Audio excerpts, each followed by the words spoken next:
Olá, amados, paz e bem, eu sou Melquisedeque e estou aqui para os comentários da lição desta semana. Lições bíblicas da editora CPAD, classe de jovens, primeiro trimestre de 2024. Como você sabe, nesse trimestre nós estamos estudando sobre doutrina. E a lição de hoje, a lição de número 12, traz o tema Perseverando na Doutrina de Cristo.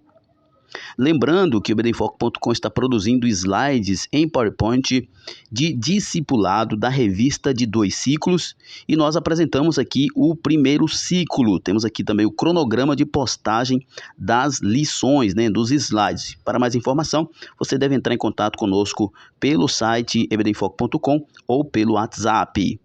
Lembrando também que você pode ser um assinante do EBDenfoque.com. Seja um assinante do EBDenfoque.com e tenha o conteúdo da revista CPAD 100% baseado na revista, com imagens de qualidade, slides para você ministrar na sua igreja. Nós temos experiências produzindo slides da CPAD, da revista da CPAD desde 2016, já produzimos mais de 750 slides e você pode baixar todos eles aqui no EBDenfoque.com, basta você se tornar um assinante do EBDenfoque.com. E o conteúdo da assinatura contém também os slides de adultos, slides de jovens, mais bônus, slides de escatologia, sermões em PDF, mais de 70 sermões em PDF, slide de discipulado, curso básico de teologia e cursos diversos, incluindo curso de capacitação para professores, que é muito importante para você que é professor da EBD. Para mais informações, acesse o site ebdenfoque.com ou entre em contato conosco pelo WhatsApp 94 é o DDD 984092869. Muito bem, então vamos para o nosso comentário. O texto principal da lição se encontra em Tito, carta do apóstolo Paulo a Tito, capítulo 2, verso 10, que diz assim: não defraudando, antes, mostrando toda a boa lealdade, para que em tudo seja ornamento da doutrina de Deus, nosso Salvador. Paulo ensinando a Tito sobre como ele deveria se portar como mensageiro, como pregador, como ensinador da palavra de Deus, não defraudando, ou seja, não manipulando, não falsificando, mas a forma como era transmitida deveria ser a mais leal possível, para que se tornasse ornamento para a doutrina. Nós temos que pregar o evangelho de forma verdadeira, de forma honesta. Isso inclusive implica na nossa vivência. Devemos viver aquilo que pregamos. O resumo da lição nos diz: para herdar a salvação, o crente precisa perseverar na doutrina de Cristo até o fim. É preciso ser leal à doutrina, é preciso pregar e viver o que se prega. O texto bíblico da nossa lição se encontra na segunda carta de João, do verso 1 até o verso 9. Eu não vou me deter no texto por uma questão de tempo, mas você com certeza fará um estudo à segunda carta do apóstolo João para um melhor entendimento. Nossa introdução. Na lição deste domingo estudaremos a respeito da doutrina de Jesus Cristo. Ela é a base que sustenta a igreja e toda a doutrina cristã. Como nós já temos estudado durante todo esse trimestre, nós já estamos na 12ª lição, você já sabe o que é doutrina. Doutrina é ensino, o centro, o núcleo, a essência de um ensino. E a doutrina de Cristo é aquilo que Jesus ensinou.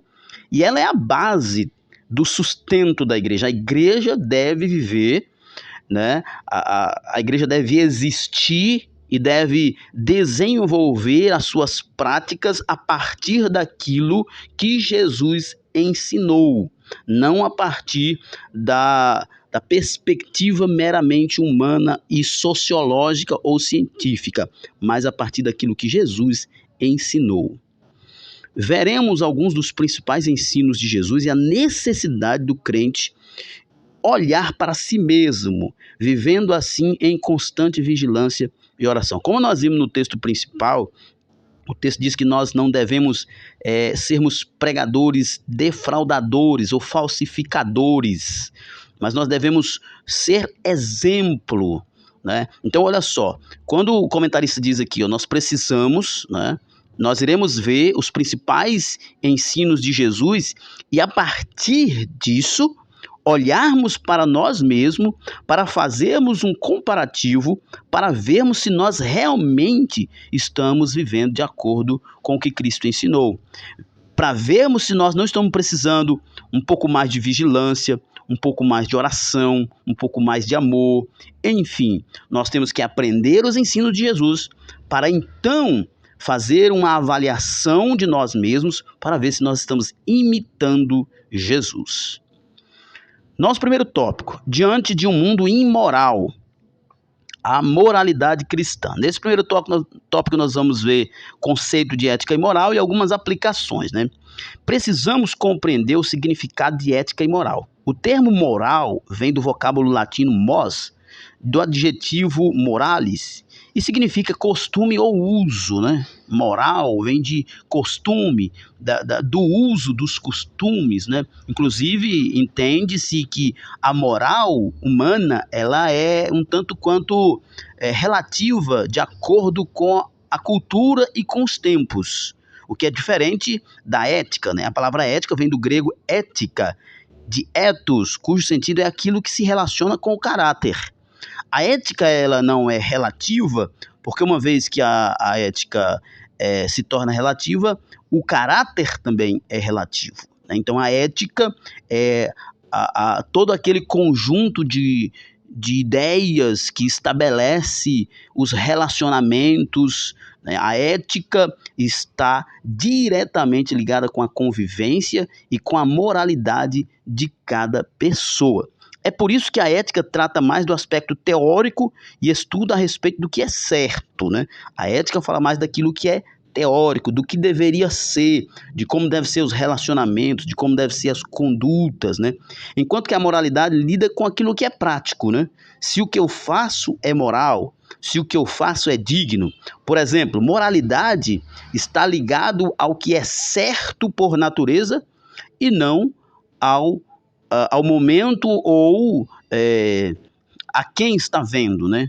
A ética e a moralidade cristã são determinadas pela moral do próprio Deus, que a semelhança deles são imutáveis, né? Como eu falei agora há pouco, a ideia filosófica e sociológica, histórica, diz que moralidade está ligada à história, à cultura, e ela muda, né, de época em época, de nação para nação. A ética, não.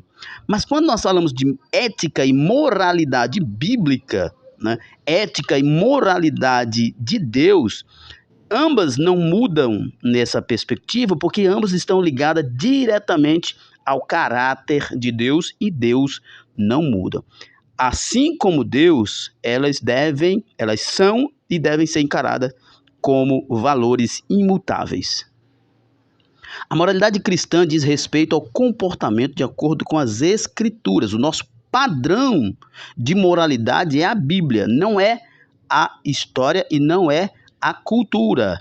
Ela pode ser considerada também como o absoluto moral e se relaciona diretamente com o caráter moral de Deus, exigindo santidade, justiça, amor, honestidade e misericórdia. Um exemplo disso é o princípio de que matar é errado, pois o homem foi criado à imagem e semelhança de Deus e Deus disse que é errado matar.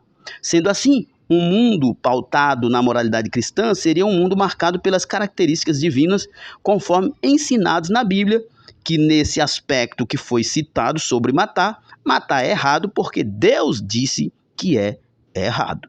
Foi, é e sempre será errado. Um mundo moral. Jesus afirmou que os homens amaram mais as trevas do que a luz. João afirma o seguinte: sabemos que somos de Deus e que todo mundo está no maligno. O apóstolo parece generalizar, mas isso se dá porque ele quer indicar a gravidade e a seriedade do tema, né? O apóstolo usa essa generalização, né? Essa hiperbolia, esse exagero, porque de fato ele está tentando chamar a atenção para uma realidade que é muito grave. De fato, o mundo, na perspectiva de João aqui, a gente precisa fazer essa distinção, é o mundo das ideias mundanas, o mundo governado pelo diabo, o mundo da cultura, o mundo da filosofia. Esse mundo jaz no maligno. A cultura mundial não é uma cultura cristã, A cultura não é cristã. A cultura ocidental não é cristã, a cultura oriental não é cristã. A cultura, no geral, não é cristã. Esse mundo, então, jaz no maligno. E como o próprio Jesus disse aos fariseus, aqueles que não fazem a vontade de Deus faz a vontade do diabo, é filho do diabo. Então, o mundo que não faz a vontade de Deus faz a vontade do diabo. E isso é importante, né? E o professor pode explicar isso para os seus alunos, que às vezes as pessoas pensam assim, fazer a vontade do diabo é fazer um culto, ter um altar, ler uma Bíblia satânica. Não, basta você não fazer a vontade de Deus, que você já vai estar fazendo a vontade do diabo. A esse respeito, o comentário bíblico Matthew Henry afirma que a humanidade está dividida em dois grandes partidos ou domínios, um que pertence a Deus e um que pertence à maldade ou ao maligno. E sobre os que estão sob o domínio do maligno, ele afirma que eles estão unidos pela natureza, diretriz e princípio maligno e estão unidos em uma cabeça. Né? Há uma cabeça da malignidade e do mundo maligno, e ele tem um controle tão grande aqui que é chamado de o Deus deste século, 2 Coríntios 4:4. Então, nós percebemos, como diz aqui Matthew Henry, que há uma divisão muito bem clara de quem serve a Cristo e de quem não serve. E como eu falei agora há pouco, as pessoas pensam muito que assim, alguém está servindo o diabo. Então ele está fazendo um culto, criou uma igreja satânica, tem lá um altar, uma Bíblia satânica. Não, basta você não fazer a vontade de Deus, que você já vai estar fazendo a vontade do diabo. Esse sistema maligno é contrário a Deus, à sua palavra e ao seu povo. Ele não segue os princípios morais divinos, portanto, é um mundo imoral. É um mundo que não tem moralidade bíblica, que não tem padrões bíblicos. Mas o cristão deve viver de acordo com os padrões bíblicos. O cristão diante de um mundo imoral. João afirma que muitos enganadores entrarão no mundo com a principal característica de que não confessam que Jesus Cristo veio em carne. 2 João 7 diz, porque já muitos enganadores entraram no mundo, os quais não confessam que Jesus Cristo veio em carne.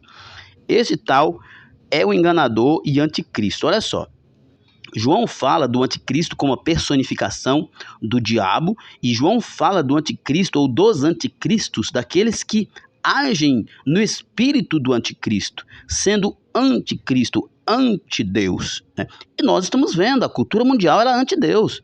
A cultura gaysista, a cultura do gênero, a cultura esquerdista, ela é uma cultura anti-Deus. Nós estamos vendo isso o mundo afora.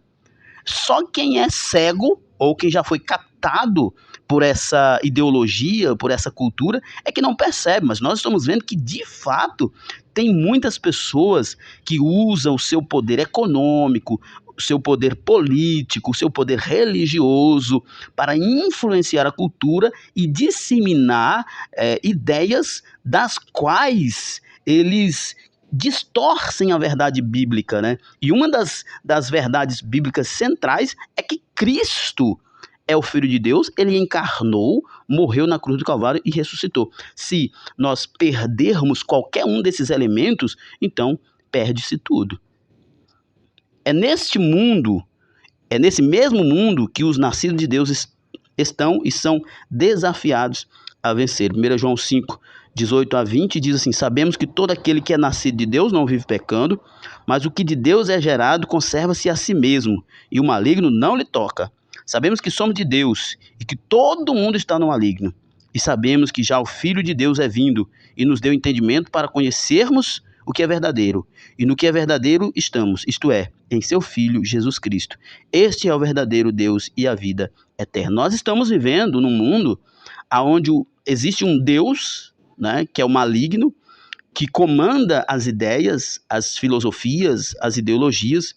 Nós vivemos nesse mundo, mas o nosso mundo, que é o reino de Cristo, não é daqui, não pertence a eles, e nós somos forasteiros nesse mundo e precisamos viver desafiando as regras desse mundo, pregando o evangelho, apresentando o contraponto que é o evangelho, apresentando o evangelho como a moralidade suprema e absoluta de que Deus é soberano, é criador, dono de tudo e que nós devemos nos submeter a ele. Diante de tão grande desafio, qual deve ser a postura do cristão em um mundo imoral? O próprio João, em sua segunda carta, oferece a resposta a essa questão. Ele afirma que o crente não pode retroceder para que não perca o galardão. Olhai por vós mesmos, para que não percamos o que temos ganhado. Antes, recebamos o inteiro galardão. Não se deixe amoldar, como diz Paulo em Romanos 12. Não vos conformeis com este mundo. Não vos conformeis, mas transformai-vos, né? João está fazendo mais ou menos a mesma coisa. Olhai por vós, para que não percamos o que temos ganhado. Não se amolde a esse mundo. Não perca a sua esperança, não perca o seu galardão que foi prometido. E não prevaricar, que é o mesmo que não ultrapassar os limites estabelecidos pela doutrina, né? Todo aquele que prevaricar e não perseverar na doutrina de Cristo não tem a Deus. Quem persevera na doutrina de Cristo, esse tem tanto o Pai quanto o Filho. Esse slide aqui, a palavra central aqui é prevaricar. E a palavra prevaricar vem da gestão pública, né? E quando um agente público, né, um funcionário público, ele comete o crime de prevaricação, é porque ou ele está se omitindo a cumprir a regra, ou ele está ultrapassando a regra. No geral, ou na forma mais objetiva e clara, o que ele está fazendo? Ele não está seguindo aquilo que deveria seguir. Ele não está fazendo certo. Ele está errando. Ou ele está falhando, faltando, ou ele está ultrapassando. E quando nós falamos da Bíblia, da palavra de Deus, não existe mais nem menos. É o que a Bíblia diz que é, porque ela é absoluta. O crente, portanto, ao invés de voltar atrás ou ir além do que as Escrituras estabeleceram, deve perseverar na verdadeira doutrina com vistas à manutenção da comunhão com Deus e assim poder enfrentar e vencer o mundo imoral resistindo pela palavra. No mundo público, né, da gestão pública, você sabe que existem os corruptos e os corruptores.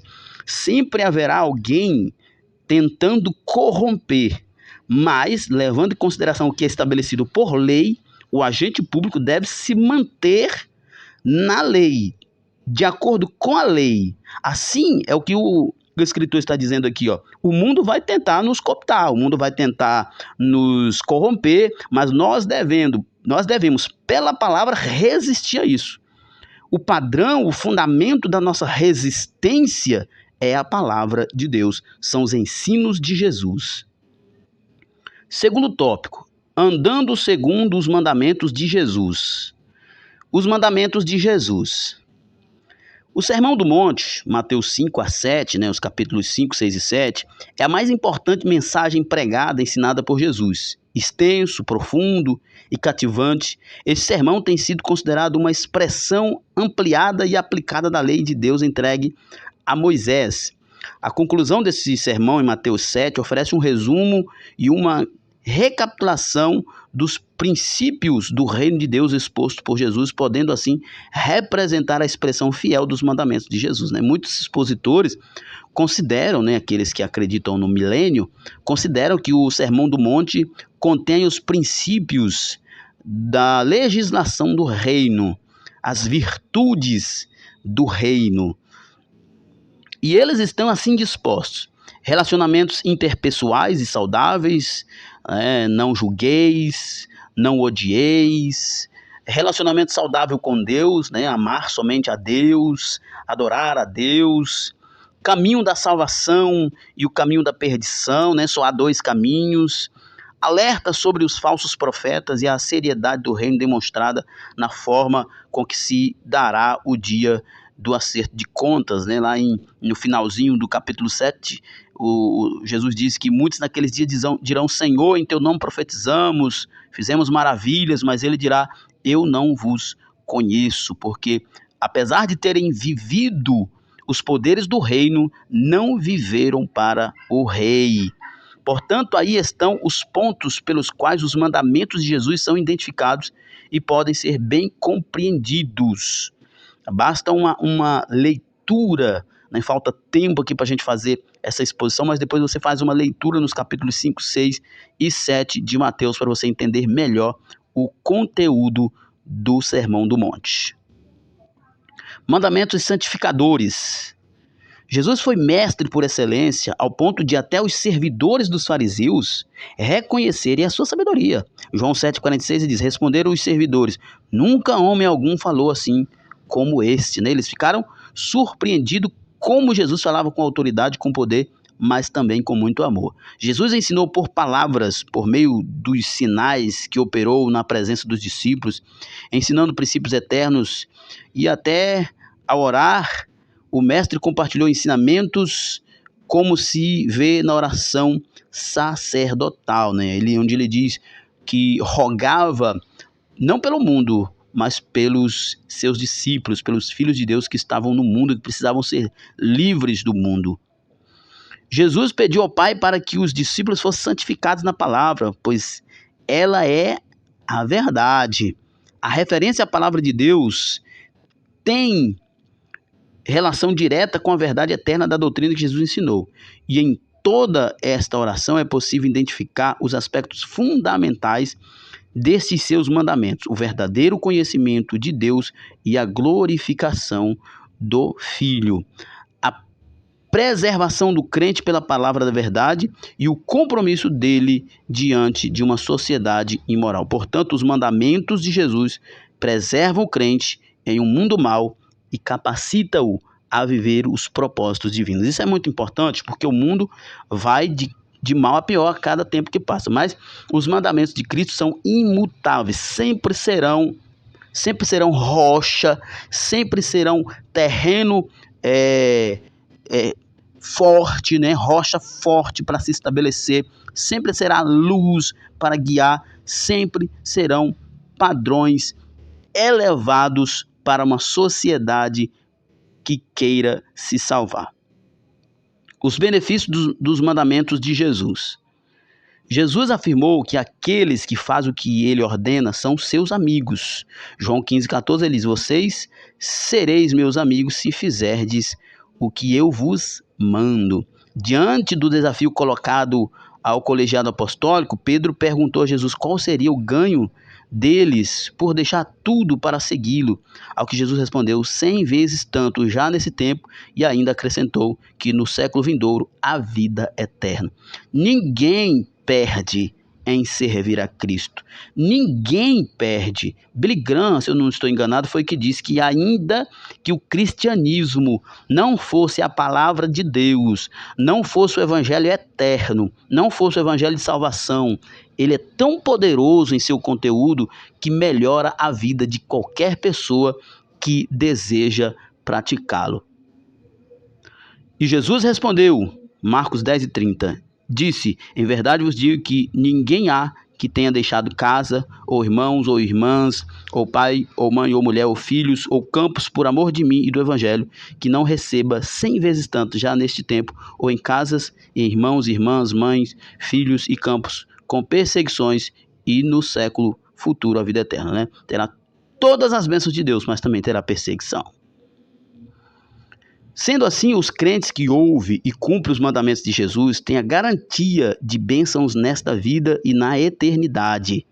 O crente que cumpre os mandamentos de Deus recebe bênçãos incontáveis, como, por exemplo, não é enganado pelas falsas doutrinas e nem pelo espírito do anticristo, está pronto a perseverar até o fim, não perde o galardão que recebeu do Senhor e mantém a comunhão com o Pai e com o Filho. Obediência. Isso é muito importante. Nós vivemos em tempos onde a obediência é um mal para as pessoas. Mas só que não. Jesus ensinou sobre obediência. Ele disse que ele glorificou o Pai obedecendo. Deus disse para Samuel, né, através de Samuel para Saul, que era melhor obedecer do que sacrificar. A obediência, ela é como um pé de laranja, que em si não é doce, mas o fruto é. A obediência muitas vezes é espinhosa, é dolorosa, mas produz frutos maravilhosos.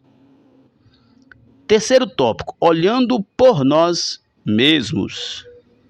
Olhai por vós mesmos. A expressão usada por João, olhai por vós mesmos, em 2 João 8, é praticamente uma repetição das palavras de Jesus aos seus discípulos em Marcos 13, no qual há advertência em pontos específicos, como o cuidado com o engano doutrinário e a atenção à vigilância. Em Mateus 26:41 estão registradas as palavras de Jesus para que Pedro, Tiago e João vigiassem e orassem, como uma clara advertência sobre as terríveis consequências que o pecado poderia lhes causar. Nós vivemos num mundo que jaz do maligno, né? Não precisa uma explicação muito elaborada para compreendermos que nós devemos estar o tempo todo vigilantes. Nós temos um inimigo. Isso é básico, né? O professor pode explorar isso com seus alunos. Por que nós devemos estar vigilantes? Nós temos um inimigo, gente. Nós estamos em plena guerra. Nós estamos em plena guerra. E, olha, quem é que se habilita, né? Que se alista para a guerra, vai para a guerra e fica lá distraído? Ninguém fica distraído. Então nós estamos em plena guerra. É absolutamente compreensível e básico entender que nós devemos estar sempre preparados e vigilantes. Vigilância e oração são duas práticas vitais ao crente que deseja vencer a si mesmo. O pecado, o mundo e o diabo. Isso implica olhar para si mesmo na intenção de identificar possíveis inclinações do coração para o mal e assim poder buscar auxílio de Deus. E é importante lembrar que o padrão de avaliação nosso não é o mundo, não são as filosofias, não é o que pensamos, o que sentimos, mas é o que está escrito na palavra. A falta de vigilância levou Pedro a negar Jesus por 3 vezes. O crente deve vigiar e orar como práticas de cuidar de si mesmo. A vigilância é uma forma de proteção, de preservação. Cuidados pessoais. Paulo advertiu ao jovem pastor Timóteo para que ele redobrasse a atenção no cuidado próprio, evitando assim a própria perdição enquanto trabalhava em salvar os outros. 1 Timóteo 4:16 diz: tem cuidado de ti mesmo e da doutrina, persevera nestas coisas, porque fazendo isso te salvarás tanto a ti mesmo como aos que te ouvirem. E aqui há muitos expositores que dizem que tem cuidado de ti mesmo de Paulo aqui é tanto no aspecto espiritual, moral, quanto físico, né?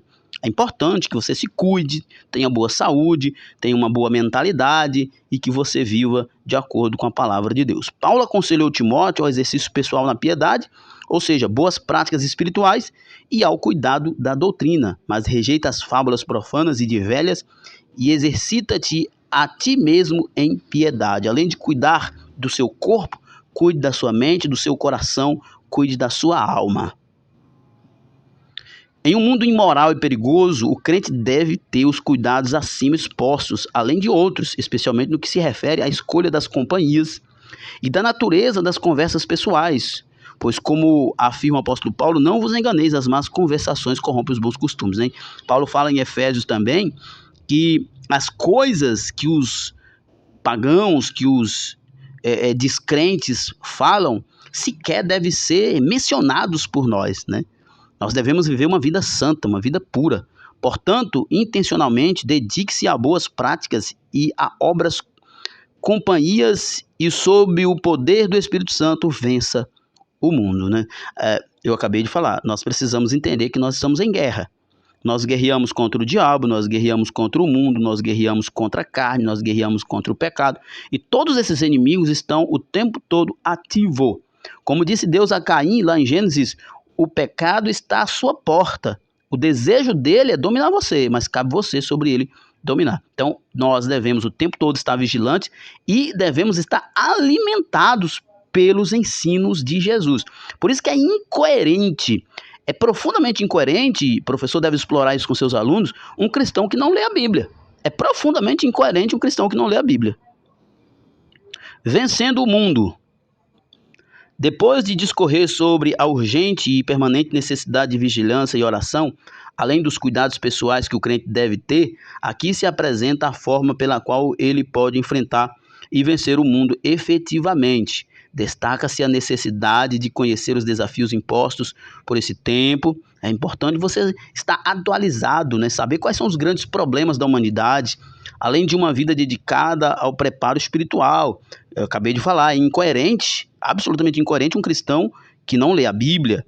Você precisa estar preparado espiritualmente, viver em oração, preparo bíblico e intelectual, com vista a responder adequadamente às indagações mais comuns na atualidade, né? Como diz Pedro, lá em 1 Pedro 3,15, antes santificais a Cristo como Senhor em vosso coração, e estais sempre preparados para responder com mansidão, né? Com mansidão e temor, a qualquer que vos pedir a razão da esperança que há em vós.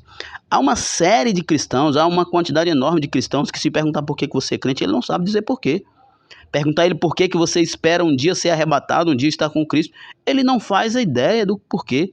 Tá igual a história que Charles Spurgeon conta, né, de um pastor pregando, né, evangelizando, e chegou para um trabalhador braçal e disse: você acredita em Jesus? Ele disse: eu acredito no que a igreja acredita. E então aquele pregador pergunta: e no que a igreja acredita? Aí aquele trabalhador diz: acreditamos na mesma coisa. Ou seja, ele não sabia no que acreditar, ele não tinha noção do que era Cristo. Ele apenas acreditava no que alguém acreditava. Então é importante que você tenha esclarecimento bíblico, maturidade bíblica, um bom desenvolvimento teológico. É importante, especialmente você que é professor. Considere as palavras de Charles Colson e Nancy Pearcey na obra O Cristão na Cultura de Hoje. Eles afirmam que, depois de considerar a realidade do mundo em nossos dias, o cristão deve abraçar a verdade de Deus, entendendo a ordem física e moral que ele criou, defendendo amorosamente essa verdade diante de seus vizinhos e tendo a coragem de demonstrá-la em os caminhos da vida. E lembrando que, nesse caso, você se torna uma testemunha, né? Você vive a vontade de Deus, vive a verdade de Cristo, você se torna uma testemunha. E a palavra testemunha no original grego é martíria, né? Que está ligado a alguém que está ali até o ponto de perecer por aquilo que acredita que é verdade. Então nós devemos nos manter até mesmo sob pena de morte e sermos fiéis a Deus. Portanto, vigiem, orem, cuide de sua vida espiritual. Viu, jovens que estão assistindo, ouvindo essa aula, professores, insistam nisso com seus alunos, pois assim poderás enfrentar e vencer este mundo imoral, mantendo-se firme na verdadeira e pura doutrina que é a palavra de Deus. Nossa conclusão. Aprendemos que o mundo se encontra perdido na imoralidade, contrariando os padrões divinos expostos e ensinados nas Escrituras. É neste mundo, nessas condições, que o crente é desafiado a se manter fiel a Deus, enfrentando e vencendo as propostas e os enganos desse sistema contrário aos princípios divinos. Esta lição reafirma a necessidade de o crente olhar para si mesmo, isto é, estar vigilante e em oração, conforme advertido pelo próprio Jesus, pois somente assim é que o mundo poderá ser vencido. Olhe para si mesmo e compare com o que Jesus ensinou e viveu. Muito bem, você que faz uso dos slides produzidos pelo EBD em Foco, quando você estiver ministrando, tire uma foto e nos envie pelo nosso WhatsApp ou mesmo aqui pelo direct do Instagram. Lembrando o conteúdo da assinatura do EBD em Foco, slides de adulto, de jovem, slides de escatologia e discipulado, sermões em PDF, curso básico de teologia e cursos diversos. E é isso aí. Para mais informações, acesse ebdemfoco.com, entre em contato conosco pelo WhatsApp. Na plataforma ebdemfoco.com você tem tudo o que precisa para ministrar uma aula de excelência na EBD. Ficamos por aqui, até a próxima. Paz e bem a todos.